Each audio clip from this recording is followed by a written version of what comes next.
इस बीच नागपुर में बीजेपी ने विदर्भ में विधायकों की एक बैठक बुलाई है और सभी विदर्भ के विधायकों को बैठक में बुलाया गया है। तो विदर्भ में नागपुर में एक मीटिंग हो रही है जिसमें तमाम विधायकों को बुलाया गया है और बीजेपी की ये बैठक होने जा रही है। और विदर्भ का जो क्षेत्र है यहाँ पर भी अच्छा खासा दबदबा है कांग्रेस और एनसीपी का, आपको बता दें।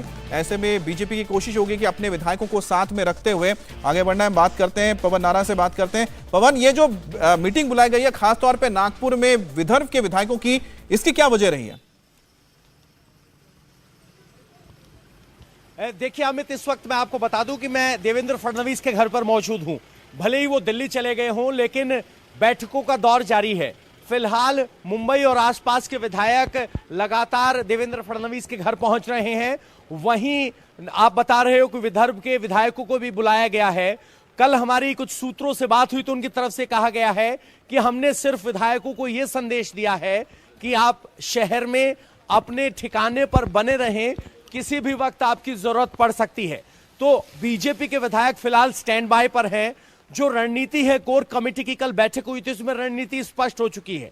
स्पष्ट ये कि हमें अपनी तैयारी पूरी रखनी है, लेकिन पहला कदम वो शिंदे ग्रुप की तरफ से उठाया जाएगा। और उम्मीद ये जताई जा रही कि अगले 2 से 3 दिन के बीच शिंदे ग्रुप की तरफ से, राज्यपाल की तरफ से एक संदेश पहुंच सकता है कि अल्पमत की सरकार है और हमारा महाविकास आघाड़ी में समर्थन नहीं है, जिसके बाद बाकी की आगे की कार्रवाई शुरू होगी। जिस तटस्थता की बात बीजेपी कर रही है, उसके पीछे की सोच ये है कि पहले एक बार सरकार गिरे और वो सरकार गिराने में भूमिका शिवसेना के बागियों की हो, ना कि बीजेपी की। अगर समर्थन वापस होता है, उसके बाद बीजेपी पिक्चर में आएगी। उसके बाद की रणनीति तैयार कर ली गई है। उसी रणनीति के तहत कल कोर ग्रुप की बैठक देवेंद्र फडणवीस के घर पर हुई थी, जिसमें सभी विधायकों को कहा गया कि आप अपने अपने ठिकाने पर बने रहें। उसी सिलसिले में ये बात विदर्भ के विधायकों की बैठक हो रही है और उसी सिलसिले में देवेंद्र फडणवीस आज दिल्ली पहुंच रहे हैं। यानी ये अपनी भूमिका को फिक्स करने की बात है, जो शुरू होगी जब महाविकास आघाड़ी पर समर्थन साबित करने की बात आई। तो पवन, इस वक्त आप जहां पर मौजूद हैं वो भी एक एपिसेंटर बना हुआ है पूरे इस सियासी ड्रामे का। और भले ही वहां पर देवेंद्र फडणवीस ना हो, लेकिन हलचल तो लगातार उनके घर के आसपास बिल्कुल तेजी है। जयप्रकाश, एक चीज बताइए जिसका जिक्र अभी कर ही रहे थे पवन, आखिरकार ये नागपुर के विधायकों को खासतौर पर बैठक के लिए बुलाना, क्या वजह है इसकी?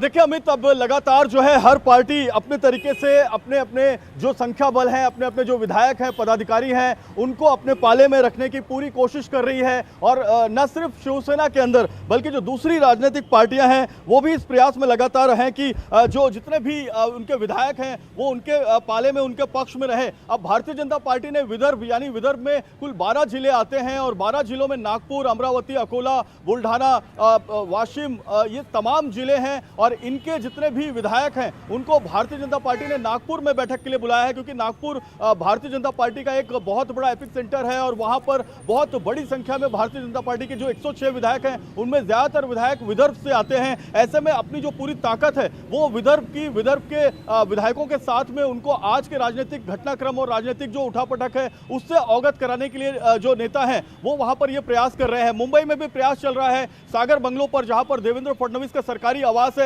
वहां पिछले 5 दिन से मैं लगातार देख रहा हूं कि जितने भी महाराष्ट्र के कोर कमेटी के नेता हैं वो आ रहे हैं, आज भी आएंगे। भले देवेंद्र फडणवीस दिल्ली गए हैं, लेकिन चंद्रकांत पाटिल, गिरीश महाजन, आशीष शेलार, ये जो दूसरे नेता हैं, जो मुनगंटीवार, ये सब जो है नेताओं से बातचीत कर रहे हैं। गतिविधियों पर नजर रखी जा रही है। एकनाथ शिंदे के जो विधायक हैं, जो उनके दीपक केसरकर उनके प्रवक्ता हैं, उनके बयानों पर नजर रखी जा रही है। और ये बहुत इंपॉर्टेंट बात है, मैं आपको बताना चाहूंगा अमित की राज्यपाल भगत सिंह कोश्यारी का अगला मूवमेंट क्या होता है, इस पर भी नजर रखी जा रही है। क्योंकि जो सुप्रीम कोर्ट में एफिडेविट फाइल किया था बागी विधायकों ने, उसमें उन लोगों ने साफ तौर पर कहा था कि महाविकास सरकार से उन्होंने अपना समर्थन पीछे ले लिया है। ऐसे में नैतिकता से उद्धव ठाकरे को इस्तीफा देना चाहिए, क्योंकि अल्पमत सरकार आ चुकी है। अब इंतजार करना होगा कि गवर्नर की ओर से क्या और कदम उठाया जाता है, या फिर जो बागी गुट इस वक्त गुवाहाटी में मौजूद है, जहां से आनंद हमारे साथ लगातार जुड़े हैं, उन्होंने हमें तक बात पहुंचाई कि वहां पर भी एक मीटिंग हो रही है। इंडिया टीवी हर वक्त हर जगह डाउनलोड करने के लिए सर्च करें इंडिया टीवी न्यूज